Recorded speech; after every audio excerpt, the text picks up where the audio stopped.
अगर आपने इस सब्जेक्ट को 2 से 3 बार पढ़ लिया तब आप शॉर्ट नोट्स बनाने के उसमें जाएं। आप ये देख रहे होंगे कि ये मेरी तैयारी के समय के नोट्स हैं। मैं जब 2018 का मेंस लिख रहा था, ये तो मेरे जो बने बनाए नोट्स थे, ये मैंने दिखाया। ये जो नोट्स है या बुक है, ये कितने पेज की हो गई है, ये आपको दिख रहा होगा। ये पूरा जो है ये 1 पेज है और इसको हमने कितने में कर दिया, 1/3 भी नहीं कहेंगे इसको। तो ये 100 शब्दों से आपने 30 शब्द का एक नोट्स बनाया और 30 शब्द से बिल्कुल कीवर्ड निकाल के आपने एक 10 शब्द की सिनॉप्सिस बना दी। सबसे इंपॉर्टेंट जो नोट्स बनाना है वो पेपर सेकेंड और पेपर थर्ड के बनाना है, क्योंकि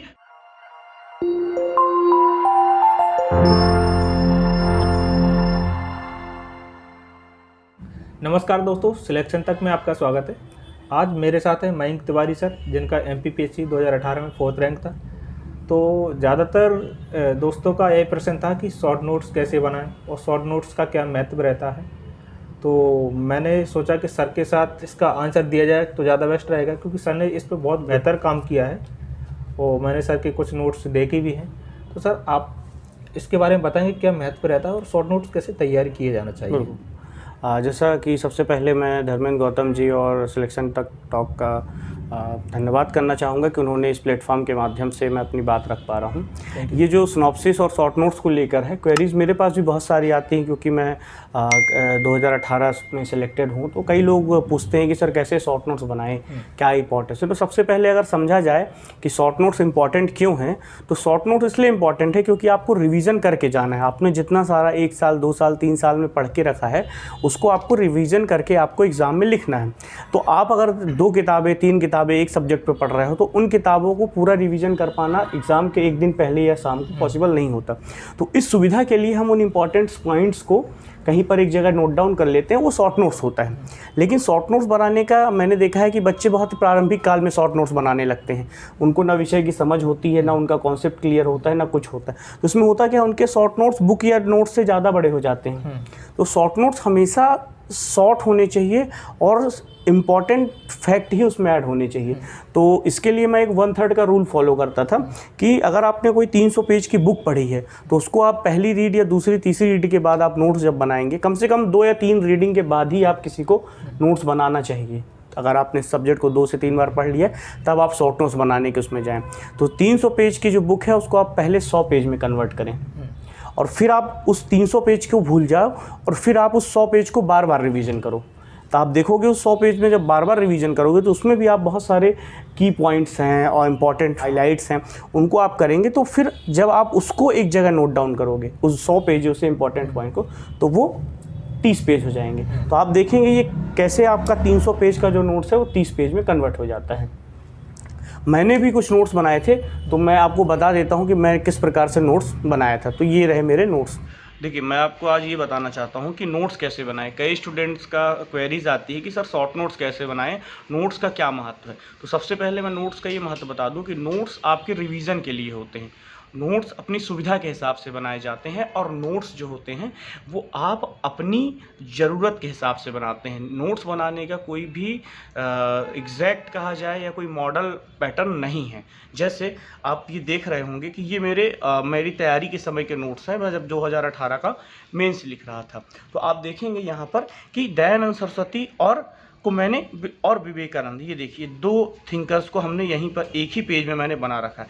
तो मैंने नोट्स बनाते समय सबसे इम्पॉर्टेंट क्या किया है, आप सबसे इम्पॉर्टेंट ये है कि जो कीवर्ड्स हैं सिर्फ आप उनको ही अपने शॉर्ट नोट्स में शामिल करें। आप बहुत सारी चीज़ें अगर शामिल करेंगे नोट्स में तो कोई मतलब नहीं निकलेगा, फिर वो आपके बुक या जो रेगुलर नोट्स हैं उसमें कोई अंतर नहीं रहेगा। तो जैसे आप देखेंगे मैंने दयानंद सरस्वती, क्योंकि दयानंद सरस्वती के ज़्यादातर जो प्रयास पूछे जाते हैं उसको हमने 4 भागों में डिवाइड कर दिया था मैंने, धार्मिक, सामाजिक, राजनीतिक और शिक्षा। अब देखिए, वेद समर्थक, पुराणों का विरोध, ब्रह्म सत्ता, कर्मवाद, मूर्ति पूजा का विरोध। अब ये जो 5 कीवर्ड्स हैं, इनके आधार पे मैं 5 पॉइंट्स एग्ज़ाम में लिख सकता हूँ। अगर मुझसे पूछा जाए कि दयानंद सरस्वती के धार्मिक कार्य सुधार बताइए, तो मैं इन्हीं पॉइंट्स को एलोबरेट करके इन्हीं कीवर्ड्स को एलोबरेट करके मैं 5 पॉइंट एक अच्छा आंसर लिख सकता हूँ। वैसे ही हमने सामाजिक में देखा जाति प्रथा, कर्म वर्ण व्यवस्था पर का समर्थन, अस्पृश्यता का कर्मकांड विरोधी स्त्री। अब इसी कीवर्ड्स इसलिए ज़रूरी होते हैं क्योंकि हमारे लिए, माइंड के लिए वो एक स्ट्राइकिंग फोर्स होते हैं कि जैसे हमने पढ़ा अस्पृश्यता का अंत, तो हमको ध्यान आया कि फिर हमें एक सेंटेंस फॉर्म करते हैं कि दयानंद सरस्वती ने अपने सामाजिक सुधारों में अस्पृश्यता जैसी कुप्रथा को समाप्त करने का प्रयास किया। एक हमारा सेंटेंस बन गया। तो कीवर्ड्स इसलिए ज़रूरी है क्योंकि कीवर्ड्स के माध्यम से हम क्विक रिवीजन कर सकते हैं। तो सबसे इंपॉर्टेंट क्या है कि जो क्विक रिवीजन है वो बहुत ज़रूरी है, क्योंकि हम जब किसी चीज़ को रिवीजन करके जाते हैं तो वो चीज़ें हमें बहुत अच्छे से याद रहती हैं। वहीं आप देखेंगे विवेकानंद के जितने इंपॉर्टेंट कार्य हैं, जितने इंपॉर्टेंट फीचर हैं, उसको हमने क्या किया है, जैसे विश्व बंधुत्व का सिद्धांत। अब देखिए, अब जो आपने विश्व बंधुत्व पढ़ रखा है वो आपको पहले से भी याद रहेगा, लेकिन अब ये रिवीजन के लिए है कि विश्व बंधुत्व राष्ट्रवाद के समर्थक, दार्शनिक अद्वैतवाद के समर्थक, पश्चिम का भौतिकवाद और भारत के अध्यात्मवाद को मिलकर विश्व कल्याण की बात, इन्होंने मानववाद की बात की, युवा परिवर्तन की जो धुरी की बात की कि परिवर्तन की धुरी है युवा, स्त्री पुरुष समानता, लैंगिक समानता पर बात की, और पाश्चात्य व प्राच्य शिक्षा दोनों के समर्थक थे।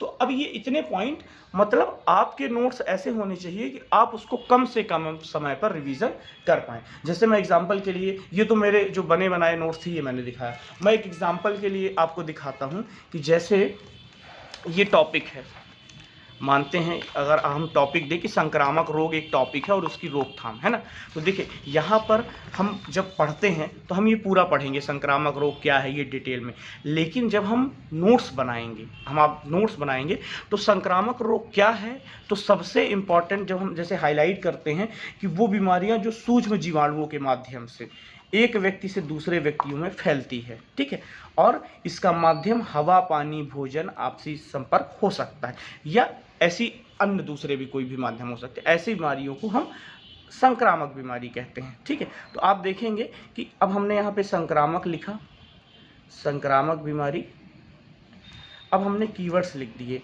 सूक्ष्म जीवाणु इसके कारण है, मनुष्य से मनुष्य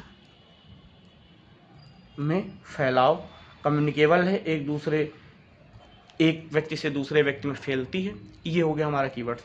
अब ये कैसे फैलते हैं, क्यों फैलते हैं, तो यहाँ पर हमको सिर्फ इन कीवर्ड्स को लिखना है। आपसी संपर्क होने से वाले संक्रामक, हवा द्वारा फैलने वाले, दूषित जल द्वारा फैलने वाले, मृदा जन। अब जैसे हम लिख लेते हैं यहाँ पर हवा द्वारा, अब हमें ये पूरा सेंटेंस लिखने की ज़रूरत नहीं है कि हवा के द्वारा फैलने वाले संक्रामक रोग, हम सिर्फ लिखेंगे कारक हवा। अब इसमें हम लिख लेंगे टीबी, खसरा, सर्दी जुकाम, डिप्टीरिया। अब यहाँ पर आप लिख लीजिए टीबी,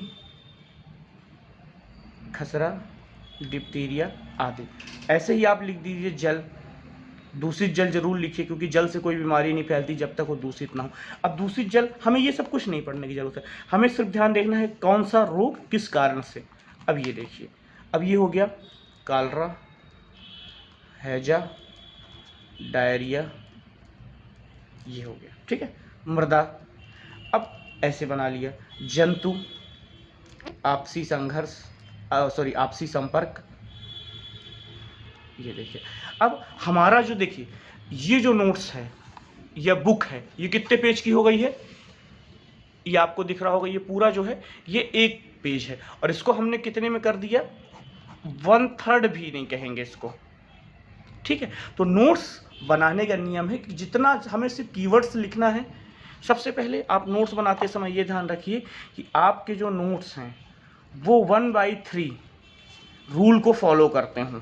मतलब आपने अगर 100 शब्द पढ़े हैं बुक या नोट्स से, तो 30 शब्द का आपका नोट्स होना चाहिए, और इस 30 शब्द को भी 1/3 करके हमारा सिनॉप्सिस होना चाहिए, ठीक है। तो जो ये जो 100 शब्द हैं ये मेन वर्ड हो गए, जो आपका बुक है या वो है।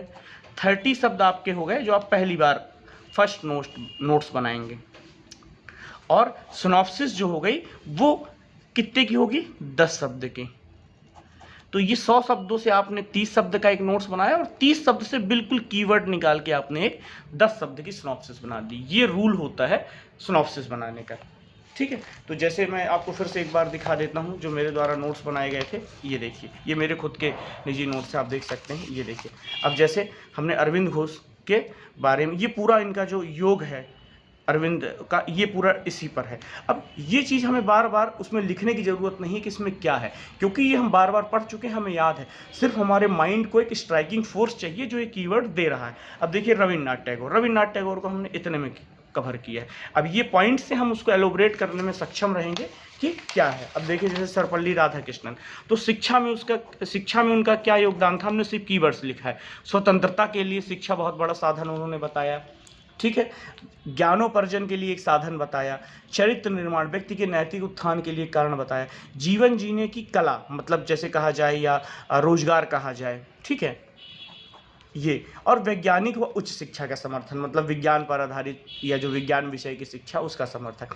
अब आप देखिए, हमने शिक्षा संबंधी विचार अगर हमसे 5 मार्कर में पूछा जाए तो हम इसको इतने से रिवीजन में कर सकते हैं। वही अगर इनका ये देखा जाए मेन इंपॉर्टेंट कीवर्ड्स, प्रत्ययवाद, पाश्चात्य भारतीय समन्वय, राष्ट्रवाद, लोकतंत्र का समन्वय, ये जो कीवर्ड्स हैं ये एक स्ट्राइकिंग फोर्स हैं। इन्हीं कीवर्ड्स को ध्यान में रख के हमको सिनॉप्सिस बनाना चाहिए, और ये सिनॉप्सिस आपको एग्जाम टाइम पे बहुत इंपॉर्टेंट है। अच्छा, एक इंपॉर्टेंट चीज़ ये है कि सबसे इंपॉर्टेंट जो नोट्स बनाना है वो पेपर सेकेंड और पेपर थर्ड के बनाना है, क्योंकि पेपर फर्स्ट जो होता है वो हम पहले से रिवीजन कर रहे होते हैं, हमारे पास एक्स्ट्रा टाइम होता है, क्योंकि पेपर फर्स्ट के शुरू होने से 7 दिन पहले से हम तैयारी करने लगते हैं। तो कोई दिक्कत नहीं है, आप पेपर सेकेंड और थर्ड के नोट्स शुरू से बनाएं, और नोट्स बनाते समय जो 1/3 1/3 ये रूल्स है इसको जरूर फॉलो रखें कि जब भी आप 100 शब्द पढ़ें उसको 30 करने की कोशिश करें, 30 या 33 जो 1/3 हो, और इसके बाद आप इसको ना पढ़ें, आप सिर्फ इसी को बार बार रिवीजन करें। जब आपको कोई कॉन्सेप्ट समझ में नहीं आता, कोई चीज़ नहीं समझ में आती, तभी आप अपने मेन सोर्स को रेफर करें। देन इसके बाद आप जब इसको बार बार पढ़ेंगे तो इसमें से भी इंपॉर्टेंट आपको पॉइंट्स मिलेंगे, और इन्हीं इंपॉर्टेंट पॉइंट्स को जब हम एक जगह मेंशन कर देंगे तो ये आपके सिनॉप्सिस तैयार हो जाएंगे। तो ये एक छोटा सा मेरा प्रयास था जिससे मैं बता सकूं कि आप जो MPPSC के जो बच्चे तैयारी करने वाले हैं वो किस प्रकार से नोट्स बनाएं। धन्यवाद।